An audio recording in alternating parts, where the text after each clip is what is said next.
Hi, my name is Marisol Rosario. I'm a physician assistant who works in the emergency department, and I'm an EMT. Hi, my name is Mia Sacco. I graduate nursing school in 3 weeks as a registered nurse, and I'm training to be working in the intensive care unit, and I am an EMT. Hi, I'm Suzie Girgis. I will be attending medical school in August, and I am an EMT. Hi, I am Nikolette Nolte. I'm in my second year of PA school, and I'm an EMT.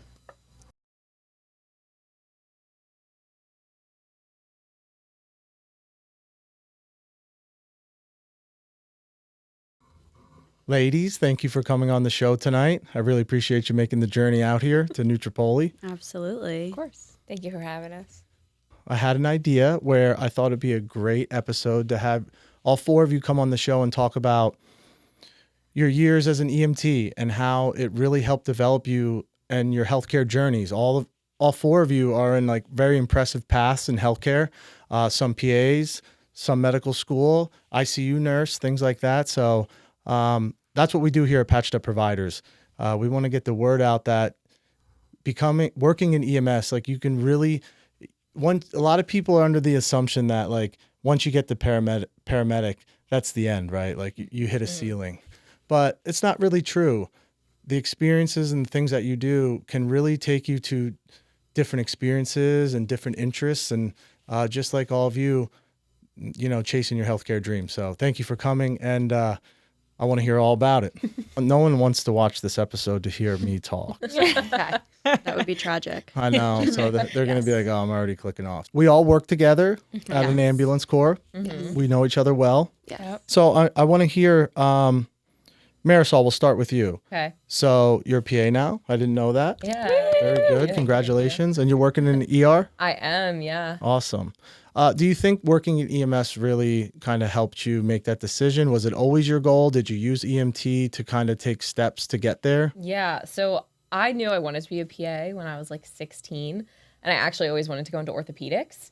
So, I went to college, and then I decided I was going to become an EMT to just gain some experience in clinical hours before PA school. And I really loved being an EMT. It was so fun in the most random way, but I also learned so much. And then once I went to PA school and continued learning about emergency medicine and just like all of healthcare in general, I realized I wanted to go back to emergency medicine. It's just like always something new every day. And I knew I wanted something exciting like that and also challenging. We have another PA in the house, almost, right? Maybe, yes. So how long do you have left? 3 more months. 3 more months? Or 4. Yeah. In August, so a few more months. Yeah. So for the nurses in the house, so we had to take an NCLEX, right? Yes. So to become a PA, like after the course, is there a step like that you have to take to like your boards or something like that? Yeah, it's called the PANCE, but it's the Physician Assistant National Certification Exam. So it's 300 questions, 60 question sections. It's pretty intense, but it's a very long day. I know Marisol's already been through it. I will be going through it soon. So fingers crossed it'll be a pass and I'll be able to start working soon. Something you prepare for like during the whole PA program, or like you usually cram at the end for like it's coming up? I mean, you've already been through 2 years is preparation for the boards, essentially. But definitely. Yes, then you do some preparation. Some people, like I tried to get my boards done within 2 weeks of graduating. So I studied really hard in that 2 weeks, but it's really just reviewing everything you learned in PA school. Mm-hmm. And I have my PANCE scheduled within 2 weeks of graduation as well. So that's the plan for me. Awesome. Well. Yeah. ER, is that where you're headed? I'm not sure. I've been looking. My dream is hemonc, hematology oncology, but we'll see where I end up. Okay. Yeah. Mia? Hello. I saw on the Facebook that you were moving soon, and it had something to do with nursing school. Yes. So I graduate nursing school in 3 weeks. Actually just got pinned today, so that was exciting. Congratulations. Thank You you. look gorgeous. Thank you. But yeah, I'm moving to Charleston, South Carolina. I'll be working in the medical surgical ICU down there at Medical University of South Carolina. So it's a level 1 trauma center, has all the goodies, if you will. But yeah, I'm very excited. Very excited. Crush it. And last but not least, Suzie, Hi. still running on the trucks. So running on a truck. So You were on a 11 to truck 11. today? Yes. Oh, 11 to see. 11. I had to take PTO today. No way for this. I did. Thank you. Yes. But yeah, I love my partner right now. We work together so well. I don't think you've met him when. You can give him a shout out. He's probably Hi, gonna watch. Manny. Manny's the best. I met him at Nowhere Coffee when you guys. Yes. I love him. He's amazing. He's amazing. He is going to be attending PA school in the future, but One of those like gap years, like Yes. I'm working. And is he a Yes. paramedic or EMT? he is. He's a paramedic. Yeah. Awesome. Yeah. Shout out to Manny. Hi, Manny. They're saying Manny, good we things love about you. I'd like to meet you sometime, Manny. Yeah. But yeah, and I like it. I love my coworkers. A Platoon is where I work right now. And I think I love going to work because of everybody on A Platoon right now. I'm enjoying it. Nice. Yeah. So, what is your journey? So I think I started being an EMT 4.5 years ago. And I remember you were interviewing me for the job. I started on a BLS truck. I believe it was like 7:30 or 3:30. Did that for a couple of months. Then I went back on. Well, I didn't go back on ALS. Then I went to an ALS truck. Then I had to take like a year in between, go do a post-bac because I was done with my undergrad, went and got my post-bac, and then came back full-time. Took my MCAT twice. And then the second time I applied with med school. And yeah. So, where are you In headed? August. Going to Montana. Montana? What part of Montana? Great Falls. Great Falls, Montana. Do you watch Yellowstone? No. Great A show. lot of people told me to watch. You gotta We're watch gonna it. visit. Yellowstone is so good. Obviously. You all started, like, that's the message, right? You all started in EMS, or maybe not even just started in EMS. I know a lot of PA, I know many PA students who have to take like that gap year until they're even waiting to hear if they got into PA school. And the way I understand it is there's so many like patient contacts or patient experiences you need. And does that just look better on a resume? Is it required? Yeah, I mean, it's your clinical hours are required, but some schools like where I went, and where Nikki goes now, I think on paper it says 500 clinical hours is the minimum, but usually you need a lot more than that to be considered a competitive candidate. So like I had over 2,000 hours when I was applying to PA school from working in EMS.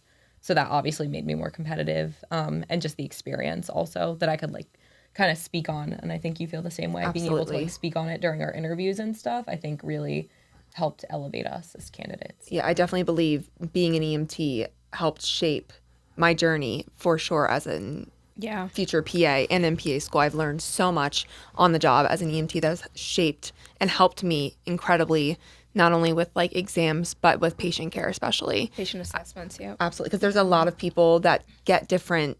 Because patient care can be anything. It can be phlebotomy. It can be a CRNA. It can be an assistant at a nursing home. But I think as an EMT, you get to truly be involved in patient care in a different way that other jobs and careers don't necessarily get to do before PA school. And I think that has definitely helped with my clinical year, especially being able to talk to patients, assess them, and giving report, even like presenting to our preceptors and attendings is something that EMT prepared me for greatly. If people didn't know anything about EMS, I think they would believe it's like a very male dominant field. I don't think it is. I think there's lots of females that work in EMS. What's your thoughts on that? Like how do you feel you were treated? How do you think it's going? Do you think there's anything we could be doing better to kind of support you? I would love to talk on Absolutely. this point. Yes. It's all yours, Mia. Go ahead. I think that there's definitely a stigma. You know, when they see a female walk out of the truck, sometimes they don't take us very seriously, you know, but at the end of the day, like, these are your future doctors. These are your future nurses, your future PAs. Like, we're just as capable, even if, you know, we are in a 6-foot-tall man with big muscles. Like, we will get you up off of the floor. We still And- live 250 pounds. Yeah, and we will treat you, and we will, you know, give you that dignity and care and respect. So Absolutely. I think And we that, also all yeah. clearly recognize our physical limitations. Absolutely. Whether you're a man or a female, you have to recognize like sometimes there are things that you need extra support for. But I think we are capable. Like, I don't know, I'm 5'2", so I step out of truck. People are like, oh, she's the lift assist? Yeah, I'm the lift assist. Yeah. What do you know about it? Excellent points. Like Thank you That for was bringing good. thank you for bringing it up, and I think it's an amazing point. I think it's something that a lot of people don't sit down and talk about. You know, like Yeah. there's lots of Definitely very taboo. yeah, it's like there's lots of stigma out there that like, oh, we don't talk about it, but it's happening, right? So, and you know, that is what everyone asks me, like, what is Patched Up Providers? Like, you know, we have fun with it. We try and do good things. We send kids to school if we can, but we want to talk about EMS and like the things that are going on. What's going good? What's going bad? Like, I say it all the time. Like, I don't want to sit up here and be the guy who's like, oh, everything's so down in the dumps and like, we're not going to be okay. Like, I think we are going to be okay, but I think that we just have to have smart people like all of you in a room, and we have to talk about it and be like, what can we do to make it better? Because I think you all agree, and like you've been in it for many years like I have, and I love it. Like, it changed my life. I wouldn't be sitting here right now, in my opinion, as successful as I am because EMS changed my life. It taught me how to be a professional. It taught me how to work under pressure, and it really gave me a love for medicine in a way. Like, so I think it's a great point that you're just as capable. I am always impressed. I'm just gonna say it. Like, you are shorter, both, like a lot of you are shorter, and like you come out of a truck for a lift assist. It happens a couple times a week, and but you throw people around in a good way, right? Like you get them up off the floor.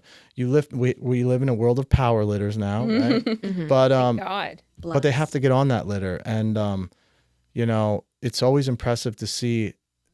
You wouldn't be sitting here right now and talking about this and still be doing it like you were on the truck today if you weren't capable of doing it. And women go out there every day and do a great job at it. I have two things to say, actually.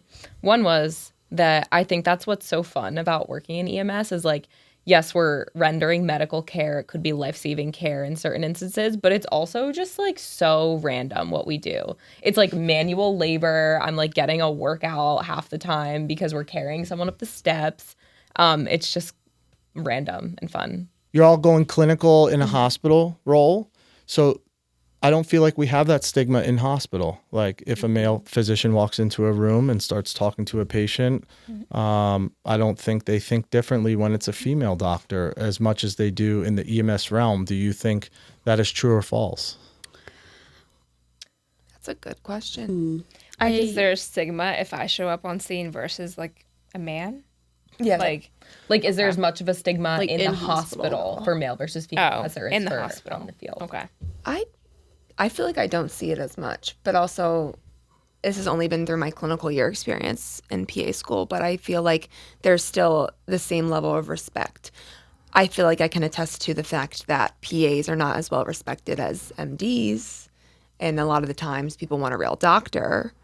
I don't know if Marisol can sense that in her experience, but there's some times where even on my ER rotation, my third patient I saw on the first day, I was like, I want to see a doctor. And I was like, well, there's not a doctor available right now, and we are just as capable of treating you. So I think there's definitely some learning to do for a lot of the population to understand what a PA is capable of doing.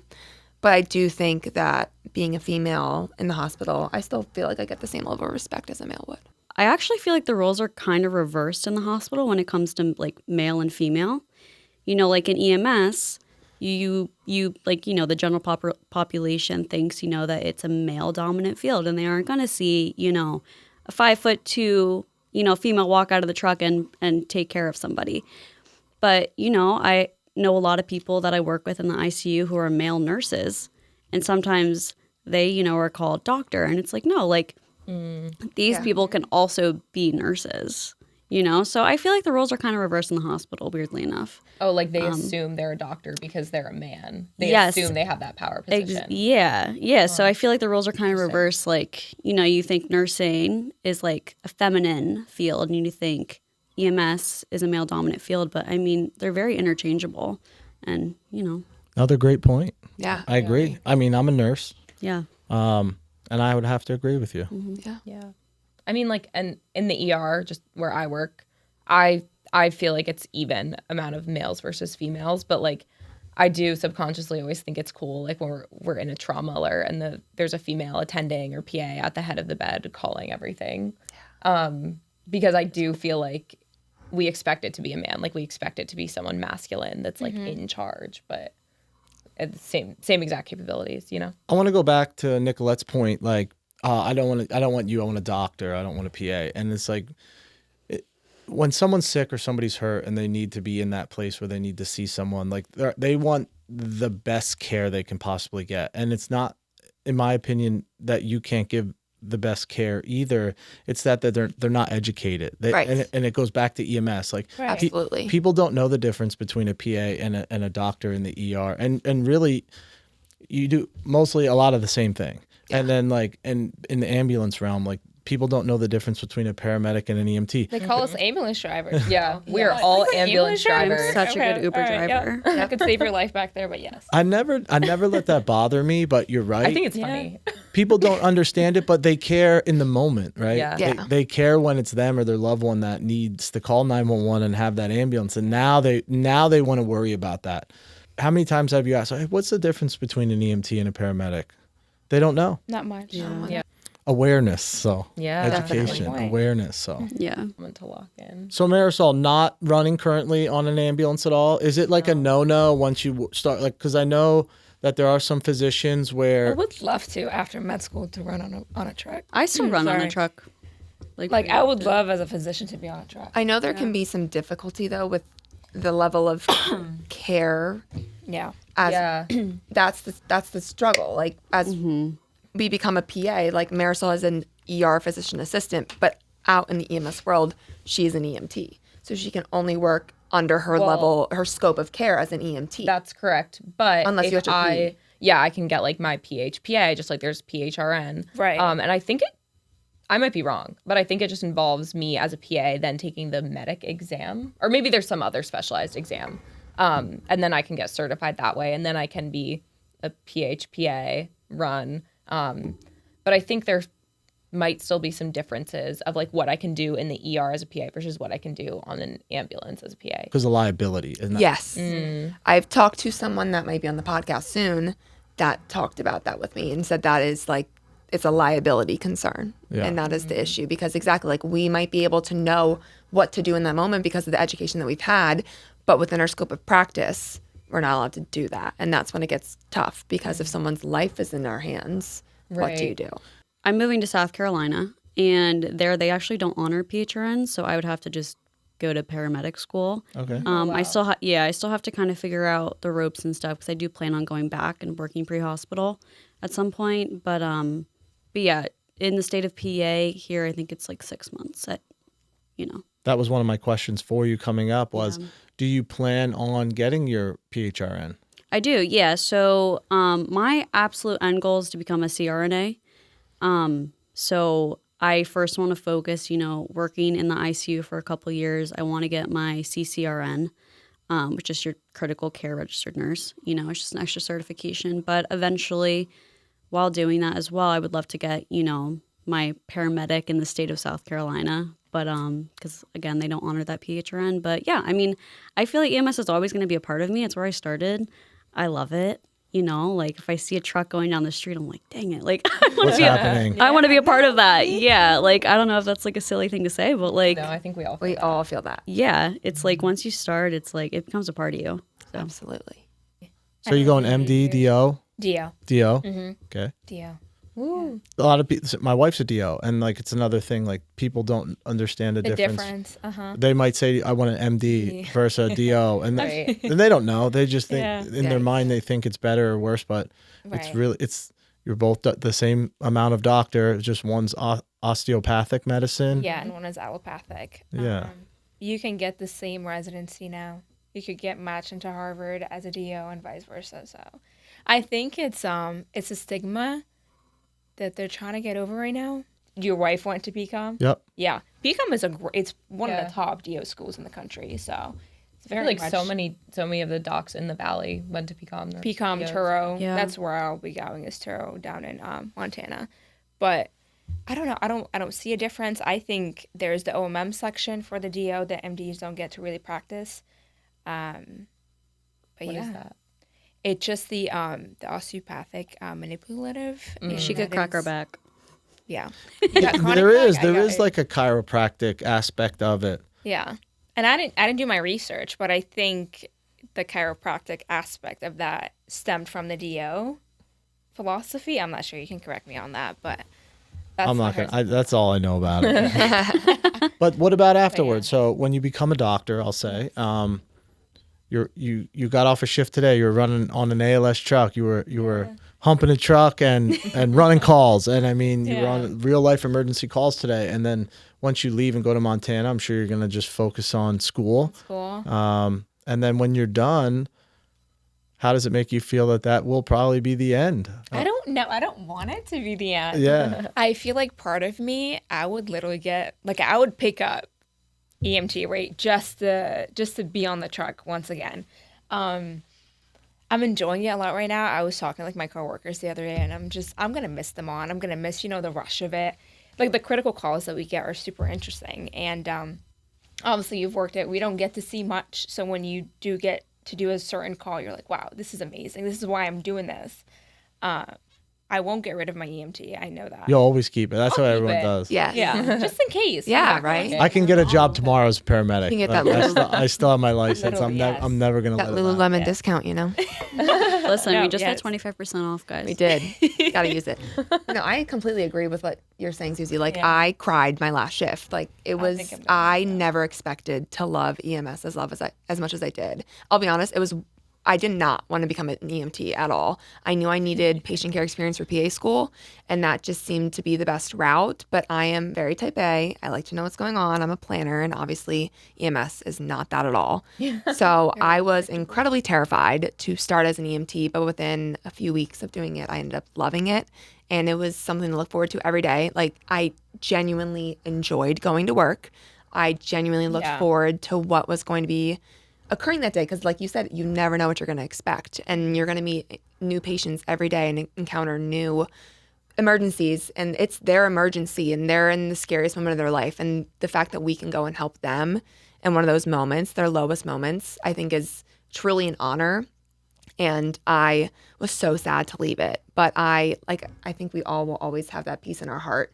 And if we ever got the chance to go back on a truck, I absolutely would, because it was the best. I remember your first day. Oh God. Were you with do. me? I It was remember. me. I was with Marisol and Mia. It was my first shift. Yes, we trained her. Yeah. Well, for That's Wait, what do you crazy. remember? So I I did not remember. know that. I remember Nikolette. Remember, I'm a noticer of things. Like, I remember things, and I remember when you came in and we were like introducing each other and the things that you said, and like one of them was like, "Why are you here? Why did you get into EMS?" And like one of your main reasons was like when when you were sick at some point and you had to get care at a facility, like you remembered your healthcare workers and things like that, and you wanted to go into a position where you could give back and things like that. And I remember you saying that. And then the second thing you said was about your career goals was like you wanted to go to PA school or maybe medical school at that point. You were unsure, but all four of you, I will say, I can remember when you all started and all of your goals that were then, like, congratulations, like very impressive. Like you're there, right? And like you've all achieved your goals. And like, Thank you. Thank good you. for you. And the other thing that you remember you saying is you were also looking for a husband. Did that happen yet? Oh, MG. did I say that? Yes, you did. No, you did Yes, not. No, she Insane. 100% did say that. She did say it. 100%. I can't believe I said that. You did. Okay, That's so if there's insane. anybody watching this who Yes, to be tall. I mean, would that be my dream? I would love to find a doctor in the future, but whatever happens, happens. But no, I know you mentioned it a little bit. I have had a interesting health journey myself. I'm a 2-time cancer survivor, and Yeah. thank you. The second time I was diagnosed, I was actually up at college, and I was transported by ambulance back to the original hospital I was being treated at, and the care that I got from the providers, not only in the ER but also in the ambulance, it was incredible, and I'm so grateful that they were there to care for me during a very low moment in my life. And once I knew that PA school was the ultimate route, that I knew I wanted to go back and do what those providers did for me. And that's my goal too, is to become a PA and help those patients that are going through a very tough moment in their life, and to be on the other side, show them that they can make it, and just be a positive light in their life, and just give back to the community that's given so much to me, because I truly would not be here without the people that have cared for me. All EMS, hospital, everything combined. I'm very grateful and very lucky to be alive. That's amazing. We love Thank you. you for sharing that with us. Thank you. But those are the things like I'll never forget. Like when you see someone, a young girl come in and be like, hey, I'm here to do good. Like, you know, I want to give back and, you know, go out there and help people. We were talking about stigmas and or just things that like need to be better in EMS. And I definitely saw it more in EMS than I do now in the ER. And it's something that I think needs to be improved is sometimes I think people have this like hero mentality that they kind of become a little prideful or cocky because they're like, oh yeah, I just ran this code and we got Rusk and whatever. And they like think they're like a big baller when that's your job. You're supposed to do that and you have no right to be cocky about it. Like we are supposed to be, in my opinion, like we should all be very humble and grateful that we have the opportunity to render life-saving care. And so not to take those things for granted and, you know, brush patients off and not take them seriously because we might think we know better. Because unfortunately, sometimes that happens because we get provider fatigue, whether it's in the hospital or in the, like out in the field. And yeah, I have seen that. And I think it is important, like you were saying, you met all of us and we all just like wanted to do good and work hard. And unfortunately, not everyone has that mentality in EMS, or maybe they have it in the beginning and then they become a little lackadaisical. That's not a great word for it. No, but I know exactly. Like Yeah. jaded. Yeah. jaded. And like, yes, that's going to happen, I think. But just becoming sort of like stagnant with where they are. They're like, oh yeah, I already did pretty good. I helped some people. So now I'm just going to like not really give it my all to each patient. And it's hard. Like, I was just working the other day and I had some serious patients and I was beat. But then I had some patients who I knew their acuity wasn't as serious, but I still need to show up for them regardless. And I think that's something that everyone needs to work on. It's hard to show up every day. Yeah. And I mean mentally and physically to show up every day and do a good job. But I know exactly what you're talking about. Like you have this mentality is like, oh, like I can deal with anything. I'm here today. Like I'm the best or this or that. And then you get young people in a truck who are eager and want to do good. And then like they see you on bad days and you just don't. That's the thing is we're killing our young before they're even on the truck. And that's something like even me and my partner, because we just became FTOs and you could just hear, oh, like I've been with this crew and they treated me this way. And I'm like, okay, well, like maybe not. We don't have to treat. Yeah, everybody should not be a field training officer. officer. And I feel like, yes, I feel like paramedics, EMTs, AMTs, you have to remember where you came from, right? Let's say you were doing this for like 10, 20 years. You have to remember where you came from. I think EMS lacks like an individual being humble. I think that's a huge thing that EMS lacks. Like just be humble because you will get humbled very quick on a call. You're like, well, maybe I don't know my shit more than I should. And I think, unfortunately, like the younger population, they want to do this, and then they get on a truck with somebody, and they just bring them down. They make them feel not so great about their skills because they're brand new, right? And it's hard to speak up. Yes, Yes. it is. It's really it hard. is. So they go and speak Incredibly. up to another crew, and that crew could be like, oh, I don't know, go talk to like the higher ups. And, No, I understand what you're saying. but No, it's exactly it's what I just the said. young. It just they need patience because I've also, I mean, my experience was not great when I first started. I remember like crying in your office, and I'm like, I don't want to do EMS anymore. I hate it. And you're like, just give it a week. I got you. I'm gonna put you with like different crew, and I stayed because like you believed in me. You were like, okay, just stay for like 2 weeks. I got you. That's learning from. Yeah. How many times have you heard, oh, you're the new EMT on the truck. I'm not here to teach you how to be an EMT. Well, guess what? Yes, you are, because they just got out of EMT school. They might have worked 2 shifts on a real ambulance to get through school. Yeah. They might have really seen, some of them might not even seen a real emergency. Right. Like people think that we deal with death and destruction all day, every day. And in reality, you might not get that call once a month. Right. Twice. You might not get it Not for 6 even. months. And then you might get it twice in a day, right? Like Then you so- just have to like turn it on and know what to do, even though you haven't been thinking on that level for so long. And that's the beauty of EMS, and that's why we all love it. But that's my point. Like, you are there to teach them. Like, you know, even putting a blood, like, how many times have you heard someone just flip out because they put the blood pressure cuff on? I'm guilty of it myself, right? Like, but no, like, we have to be humble, like Suzie said, and we have to teach them things, because the only way you can really get good at this job is by real life experience. Yeah. And you're not going to get experience unless you work in longevity in this field. So, Yeah. and I say that sometimes, like, don't take advice from someone that's been on the job for 6 months to a year, or even 2 years, really. Like, Right. take advice from that person you can look up to that's been there for over 5 years, and like they have a lot of experience, and they can tell you about the positives, and not just sit there and talk about like, oh man, I don't know if we're gonna make it through this. Right. Yeah. We might not be okay, you know. So Yeah. I think also too, those moments where you're having the days like, I don't want to be there, you know, it's a bad day. Like, that's when you really have to challenge yourself to remember, like, I am lucky to be doing this. Like, it's a privilege to be able to go out and care for people in their lowest moments. And I think a lot of people forget that at times, and it's easy to forget. And we all have our moments, don't get me wrong.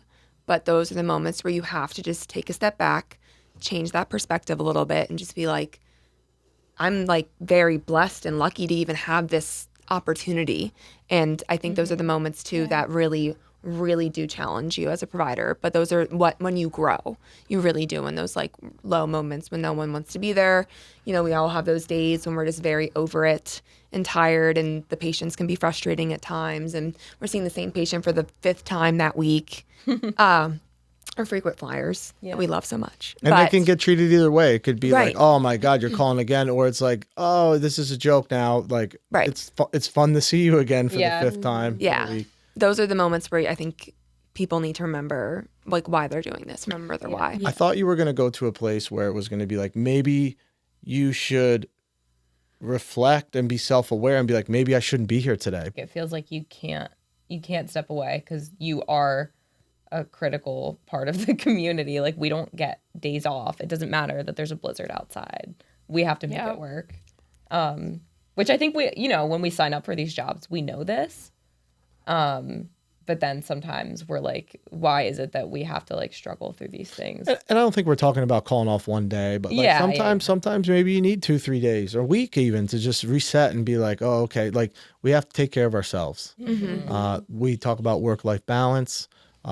Any hospital, any ambulance corps, there's no, like, you can't single one out. Like, it's just all over the place where everybody's struggling. Healthcare in general is struggling. That's my opinion, right? It's not, I don't know if you can say it's a fact, and I think that they might not do it, but when you call off or you're not there, like, people are going to start asking questions and be like, and feel a certain way, like, hey, you need to come to work. I think we can just do a better job of like checking in on each other, and not just saying we're going to take care of each other, but like really making steps, like 2026 steps, like, like doing real things, thinking outside the box of like, how can we take care of our people? How can we take care of our providers? Like, how can we check in on them?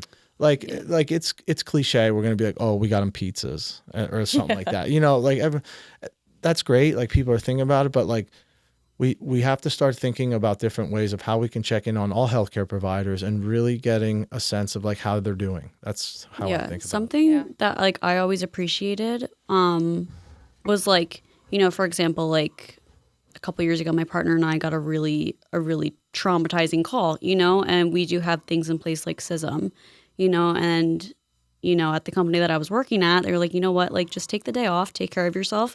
And I thought that was like really important. And I don't know if a lot of companies do that, you know, but I was thankful, you know, to be a part of a company where that was an option, you know, and I think that needs to be more normalized. Even where I used to work, I can say that we did do that, and like we would want to, but did we do it every time? Did we do it every time we should have? Like, I would say probably not, right?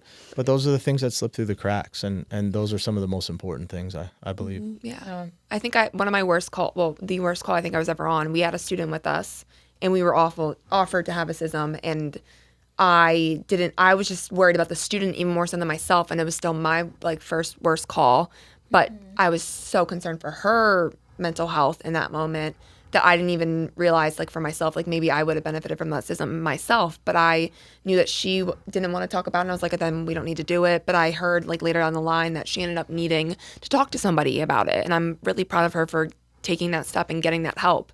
But I do think that talking about, like, mental health in EMS and having those hard calls and those, like, very traumatizing calls, like, those moments are good to have a SISM and take a day, and it's crucial to be able to then come back the next day fully energized and ready to take it on, because if you can't fully recover from that moment, how are you going to be able to continue to treat patients moving forward? CISM is something that is making, I believe, a comeback.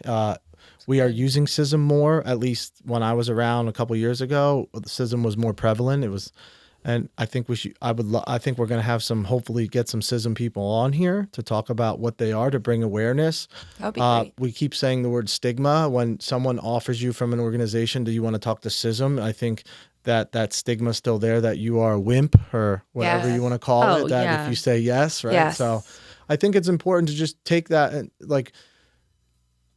You never want to force somebody to do it. That's how I was. Like, you have to talk to someone, but like, I think we need to start presenting it in a way that was like, hey, like, I'm acknowledging that like you just went through something very traumatic, and that was tough. And like, even if I'm gonna bring CISM here and they'll be available for you, but let's just here's an opportunity. Let's just talk through it. Yeah. Like, how are you doing? Yeah. Like, how'd it go? Like, what do you think of it? And then usually, if you kind of approach it that way, it'll kind of open the door for them to be like, start the conversation. And I think that is, with a lot of things, the first step, opening that door, starting that combo.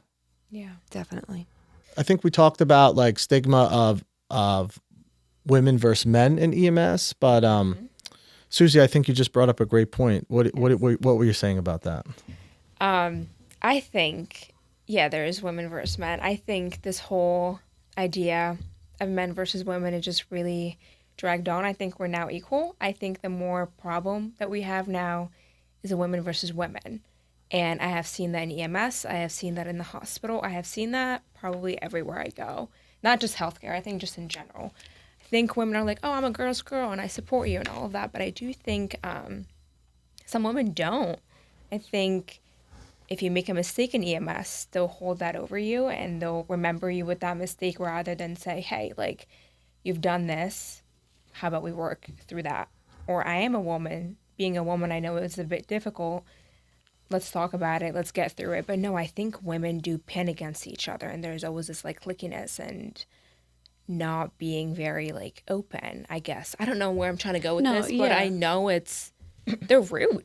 They're rude and like just disrespectful in a way. And they won't talk to Obviously, you. I can't speak on it because like men are men, right? Like they're like, they don't want to talk and like they're going to beat each other up about it, like verbally, not physically. I mean, like, to be honest, like I would rather walk into a room, at work, a bunch of like dudes just, shooting the shit, and like instead of women, because, women will look at you, and I've experienced myself, and I'm sure all of us have experienced this, like women will look at you and they'll immediately judge you. They'll immediately try to pick you apart because like it competition. Yes. Perhaps. Maybe it comes back to though, because we feel like internally there is maybe a male dominance. We're like, oh, well, who's going to be the dominant woman that can like run with the big dogs, like run with the men? So it's like, I wonder if it's like women trying to prove themselves to be like the alpha. I think sometimes too, and this isn't just women, but some people who work in EMS are kind of immature. Yep. Right? It is a very hard field to mature in. So yes. Yeah. So a lot of respect, for everybody in EMS. So a lot of respect to you ladies for what you've been doing over the last several years. And I hope you do all find a way to keep doing it. And whether it's on an ambulance or if it's in an ER or in an ICU or wherever it may be, I know you're going to go on and you're going to all do great things and you're going to continue to help people. So thank you. Good for you. Something that is really irking you about EMS and something we need to change or fix, what would it be?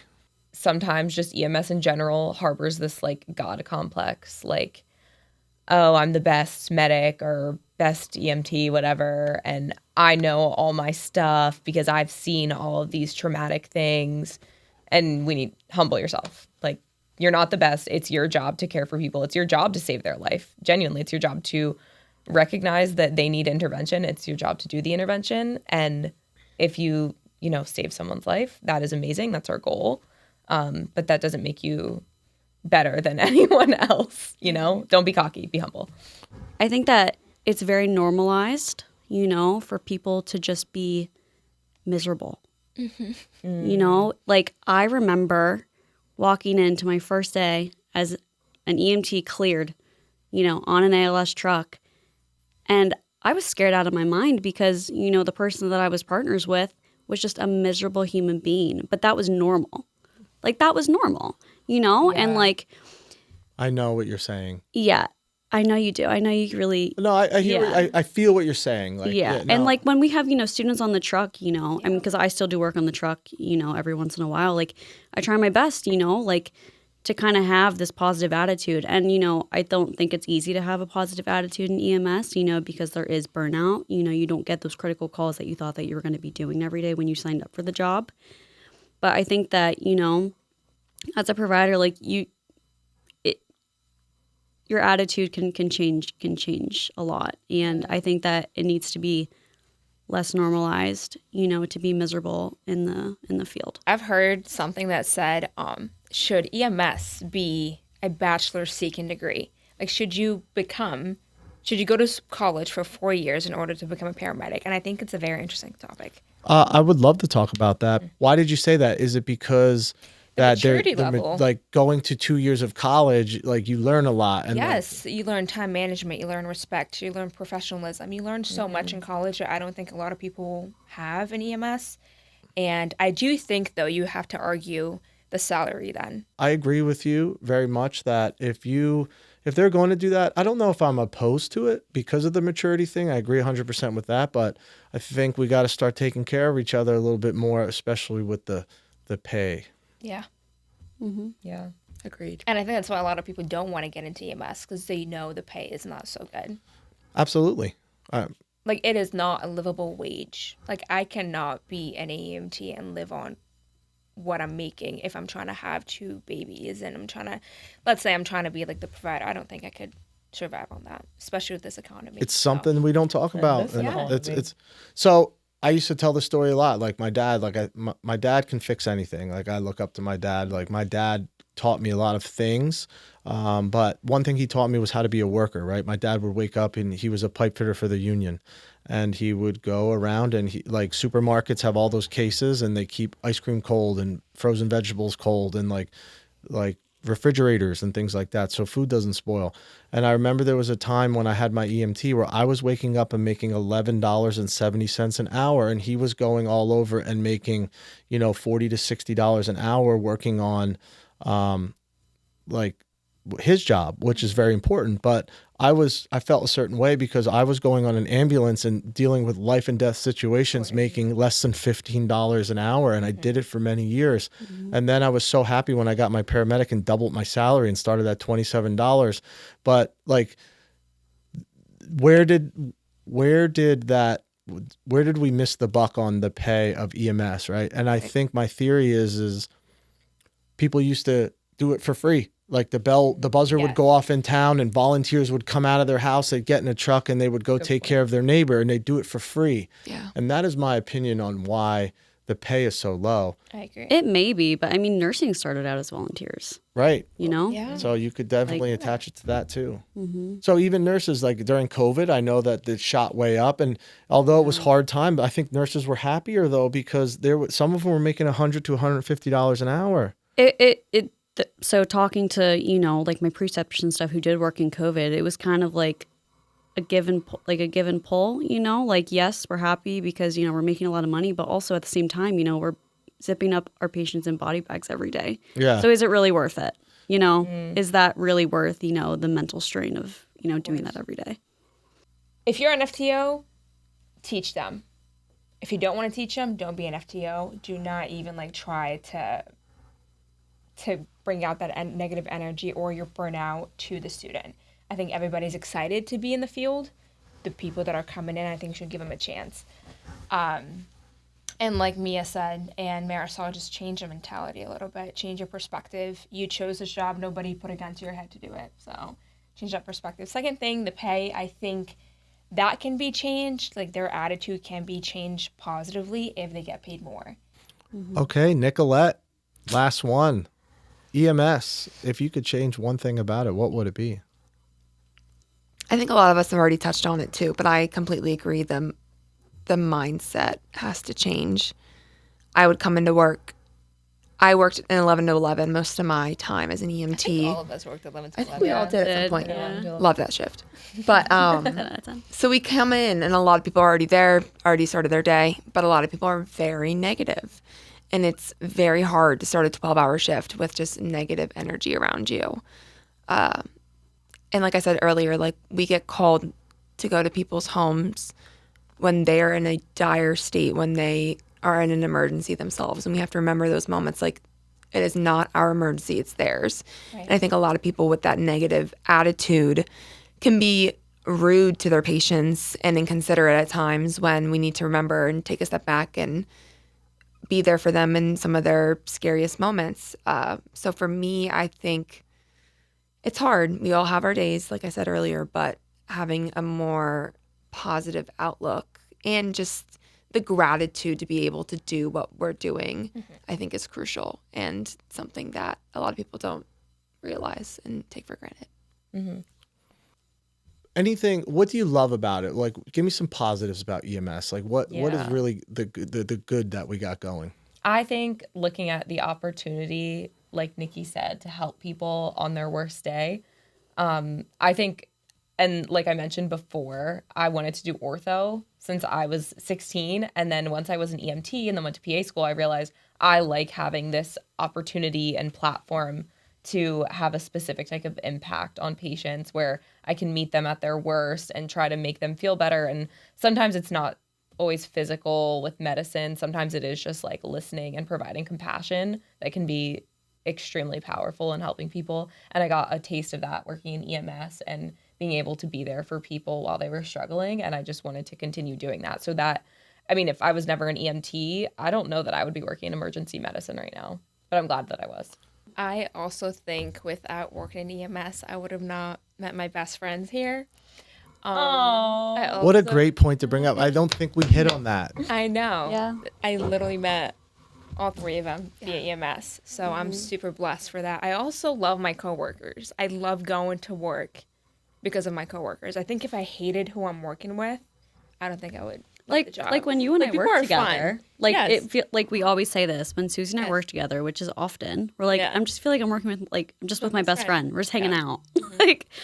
But like, even yeah. the guys, the women too, like they're amazing, and like a 12-hour shift can go by fast when you're like with the right people. And I am Yes. blessed to have met so many great people in EMS. I love my coworkers. I really do. Good. Yeah. No, I think for myself, I have been on the other side. I was a patient in an ambulance, and the providers that took care of me during that moment of my life when I was diagnosed again for the second time with cancer was something that really shaped me. I remember the whole ride. It was 3 hours of agony and not knowing what was going to come next. But I had people that really took the time to care for me in one of my lowest moments. And that is what really inspired me to be as positive as I could be as a provider, as an EMT, and to be there for people when they really need us most. And I think that's just a big blessing in disguise. And I'm so grateful that I've had the opportunity to do that with these lovely ladies here too. And being trained, my first shift was Marisol and Mia. And then I remember one of my later shifts that first summer, I got to go and work with Suzie. And Up at Weisenberg. yes, up at Weisenberg, we just gossiped for 2 hours. But no, I think we genuinely became like best friends within 2 hours. Yeah. And I still remember that moment forever. And now you and I live together. Like, Yeah, like I'm this is We're going on vacation. We're going to Belmar. yes, We're we're going- going on yes, vacation we're going on together. vacation. Like We had a just nice have Airbnb. we have a special bond that I am just so incredibly Yeah. grateful for. And if it wasn't for that experience as a patient myself, I don't think I would have ever met these incredible women. So I'm just very, very grateful. Thank you so much for coming on the show. I think we talked about a whole bunch. I say this every single time I wrap up a show that honestly, we could sit here for 5 hours probably and merely scratch the surface of EMS and like the goods and the bads. And thank you for coming on. Thank you for talking to me. I hope we didn't dwell on the bad too much. Like there are so many positives, and that's why we brought you on today to show our viewers and everyone in, especially the Lehigh Valley, that what a great journey it was for all of you. And I hope that it helped you as a stepping stone and you learned so many things. And it's a little or a lot of the reason why you guys are all successful in the healthcare realm. So thanks again for coming on. I Thank you appreciate for it. Thanks for having having us. us. Thank you.